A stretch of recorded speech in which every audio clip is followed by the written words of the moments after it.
χρονιά! Χρόνια πολλά!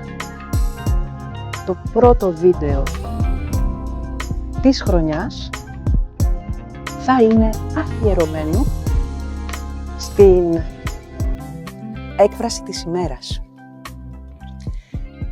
Και σήμερα σε έφερα πάλι λίγο στην εξοχή, κάπου σχετικά ψηλά σε λόφο, και για να θαυμάζεις το τοπίο το ελληνικό όπως πάντα, αλλά και για να μιλήσουμε στα ελληνικά, να μάθουμε και να θέσουμε καινούριους στόχους.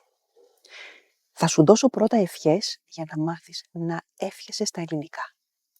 Καλή χρονιά, ευχόμαστε στην αρχή της αλλαγής του χρόνου. Και για ένα μήνα ολόκληρο μπορούμε να ευχόμαστε καλή χρονιά.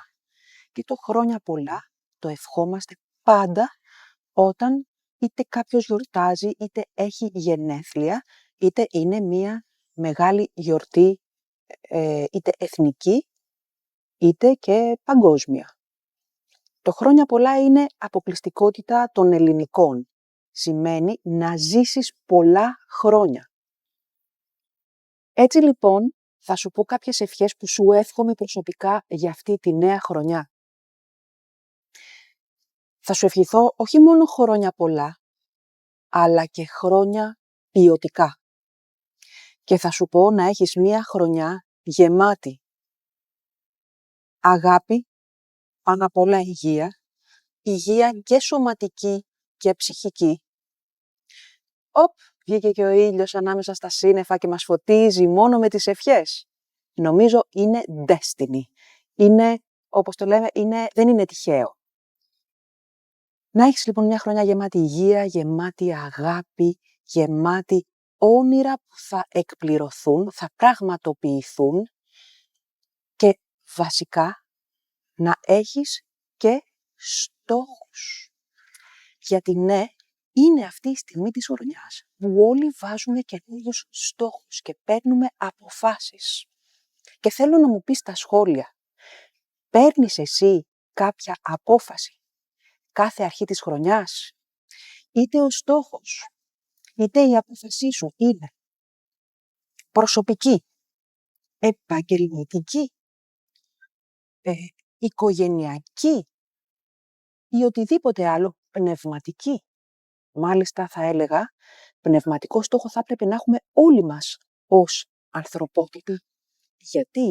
Γιατί ζούμε πλέον σε εποχή που έχουν χαθεί κάποιες βασικές ηθικές αξίες και έχει χαθεί μαζί με αυτές τις ηθικές αξίες και η κοινωνική συνοχή.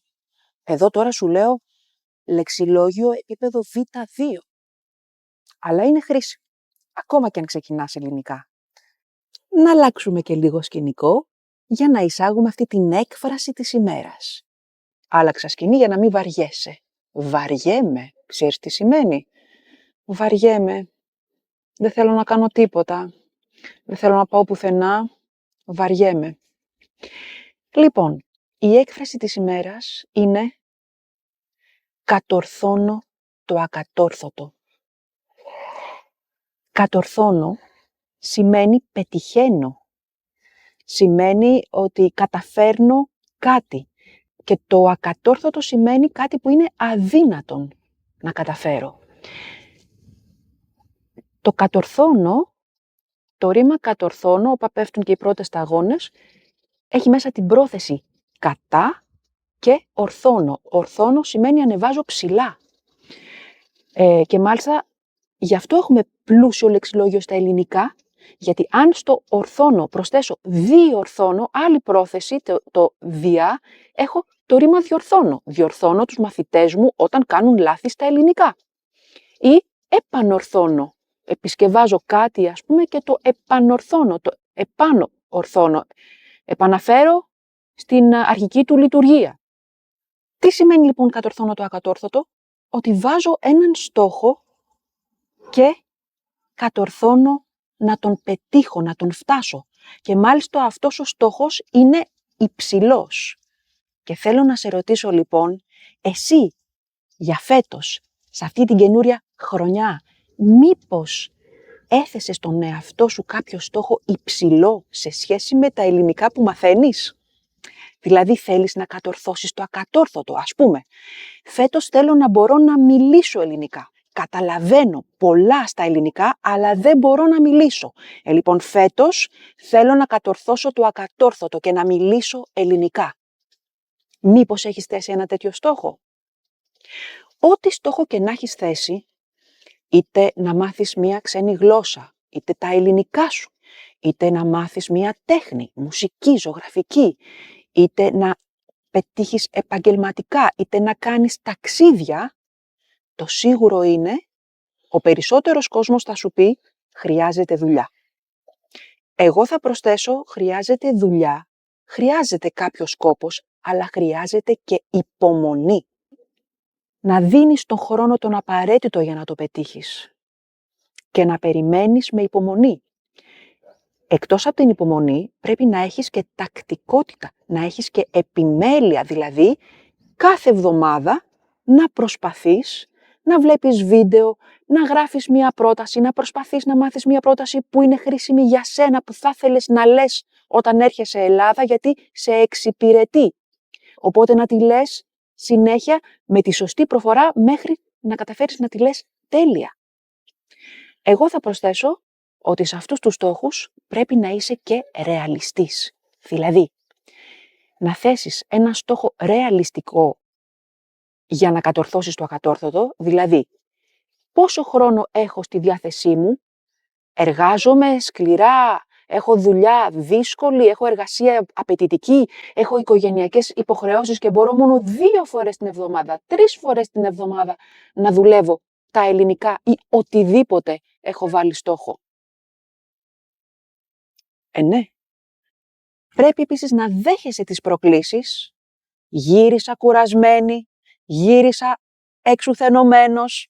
Μπορείς να δεις κιόλας αυτό το βίντεο με τα συνώνυμα που έχω παρουσιάσει σε σχέση με το επίθετο κουρασμένος, κουρασμένη.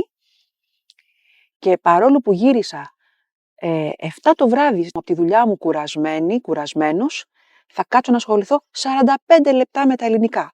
Όχι, δεν θα το ακυρώσω, δεν θα το αναβάλω. Πάμε να δεις τώρα και μερικά παραδείγματα που θα σε βοηθήσουν ακόμα καλύτερα να καταλάβεις αυτή την έκφραση, αλλά και να τη χρησιμοποιείς. Φύγαμε. Πρώτο παράδειγμα. Επίπεδου Α1, Α2. Κατόρθωσε το ακατόρθωτο και τελείωσε όλη τη δουλειά μέσα σε μία μέρα χωρίς βοήθεια. Που σημαίνει ότι μπόρεσε να ολοκληρώσει μία εργασία που κανονικά ήταν αδύνατο να τη τελειώσει σε μία μέρα και χωρίς βοήθεια. Δεύτερο παράδειγμα. Επίπεδου Α2Β1 τώρα. Η Μαρία κατόρθωσε το ακατόρθωτο, έπεισε τον στενόμυαλο σύζυγό της να αλλάξει γνώμη. Που σημαίνει ότι ο σύζυγός της, ο άντρας της κοινώς, ήταν ανένδοτος και δεν υπήρχε περίπτωση να αλλάξει γνώμη γιατί είχε στενή αντίληψη, κλειστό πνεύμα. Πάμε και στο τελευταίο μας παράδειγμα που τώρα είναι από τα πιο δύσκολα, επίπεδου Β1, Β2.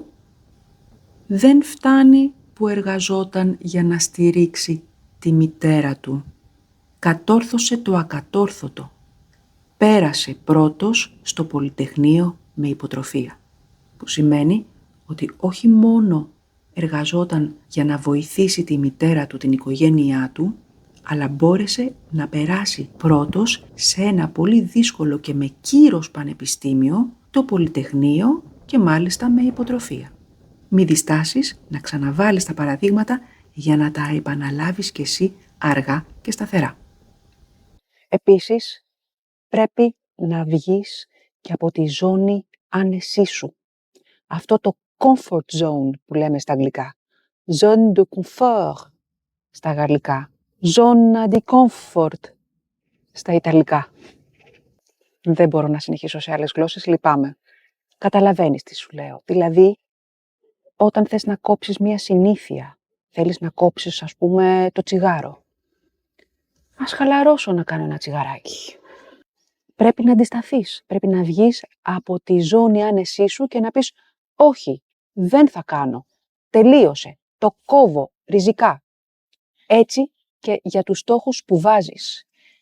Σήμερα, παρόλο που δεν έχω πολύ διάθεση, θα κάτσω 30 λεπτά να ασχοληθώ με τον στόχο μου. 30 λεπτά θα γράψω κι άλλες σειρές στο βιβλίο που θέλω να εκδώσω. 30 λεπτά θα κάτσω να μάθω 2-3 καινούριες εκφράσεις στα ελληνικά. 30 λεπτά θα κάτσω να κάνω μόνο γυμναστική, αν αντέχω, σωματικά. Το σίγουρο είναι ότι κατόρθωσα το ακατόρθωτο με αυτό το βίντεο. Δεν φαντάζεσαι τι προβλήματα είχα αφού είπα να τα αφήσω. Πήγα σε μία περιοχή, άρχισε να βρέχει. Πήγα αλλού, άρχισε να φυσάει. Τώρα εδώ έπαθα ένα πρόβλημα τεχνικό και πήρα το μισό βίντεο και ξαναβγήκα και κάνω το τέλος, το οποίο ήδη πέρασε η ώρα και νυχτώνει. Δηλαδή, ανάβουν τα φώτα πίσω, όπως βλέπεις. Παρ' όλα αυτά, ήθελα να επιμείνω και να κατορθώσω το ακατόρθωτο και το έκανα, επιτέλους. Άρα βλέπεις αυτό το βίντεο γιατί είχα επιμονή, υπομονή, βγήκα από την ζώνη άνεσής μου και το έκανα. Στόχευε ψηλά, στόχευε τον ουρανό, γιατί ποιος ξέρει, μπορεί φέτος πραγματικά να κατορθώσουμε το ακατόρθωτο.